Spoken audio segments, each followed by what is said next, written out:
just a second. So meeting with Bob Thomas here at Elizabeth's Restaurant. In which, are we in any particular parish? We're in New Orleans, in the Bywater neighborhood. How long have you lived here now? I lived here since 1977. But I grew up in central Louisiana from the 8th grade to high school, and then I went to undergraduate school in southwest Louisiana at the University of Southwestern Louisiana. Okay. And so you've been in New Orleans since 77. Yeah. We went to Texas A&M to graduate school.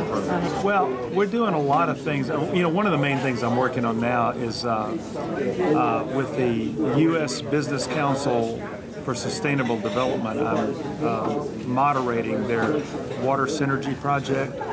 That is an initiative to get industry to come together up and down the river to talk about water, how they use it, what their constraints are, what they think about water-related projects, which would include everything from water that they use out of the river to disposal of water, maybe back into the Maurepas wetlands, which is a place that we're really trying to save and work on. So we're trying to get industry involved in supporting that. You know, industry uses a lot of water, so anything that they do with water that makes it conserved is important to us down here. But it's also important to see how they deal with the Mississippi River water, because we know that the Mississippi has a lot of chemicals in it, a lot of nutrients and herbicides and things like that. And these guys have to deal with it, so it's always interesting to see what their perspective is. Well, I hope it's clean, and I hope it's still got a lot of water in it. One of the things that we're very concerned about down here is, you know, all this coastal erosion issue that we have to deal with that allows us to continue to serve the nation as the nation wants to be served, meaning that about 40% of the fisheries from the continental United States comes out of our waters because of our coastal wetlands. And then about 30% of the oil and gas that comes into the country comes in through Louisiana, whether it's from offshore, imported through our LOOP program offshore, where they offload the big ships and things. So in order to serve all those needs of the nation, we need to be able to rebuild our coast so that it stabilizes. Well, everything that we do to design the protection of coastal Louisiana for our interest and the national interest involve the hydraulics of that river.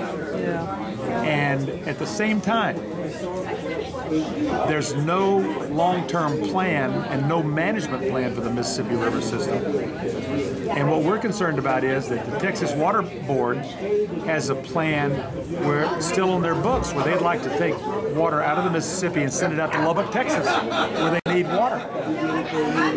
Las Vegas, Nevada is trying to negotiate a way to shunt water out of the Missouri River because they're building a major metropolis in the Mojave Desert. And they desperately need water. So they want to import it from the Missouri, which keeps flooding, right? So they're telling people, gosh, we'll solve your problem. We'll try to help you by taking water that floods you. And if that happens, that'll be less water coming down to New Orleans. The state of Georgia right now is in the Supreme Court trying to capture a piece of land between their current northern border and the Tennessee River. And it looks like they may have legal standing. And if they do, the reason they're doing that is not to get more land, it's to be able to take water out of the Tennessee River and take it to Atlanta, which is running out of aquifer water. And does the Tennessee run into is that part of the Mississippi watershed too? It's one of the tributaries of the Mississippi. And then there are problems going on with dams up in Illinois and Indiana and places like that. There are a lot of other states that are looking at that water as well. I'd never heard about Texas' interest or Las Vegas for the Missouri. It seems like the Missouri is a long ways. It is, but you know, when you're a large metropolis that has a lot of money and you have no water, a long way becomes doable. Well, we worry about that at home. I mean, the Great Lakes have been looked at, you know, over and over, so that's amazing. So your concern is, will there be enough, will there still be water coming down the river? Because all of our plans are based on the hydrology of that river as it exists today, and if all of a sudden there's a national change, And of course, the other thing the United States has got to be very cautious about is that this is one of the main, if you put the 5 ports in Louisiana together, they are the largest port for tonnage in the United States of America.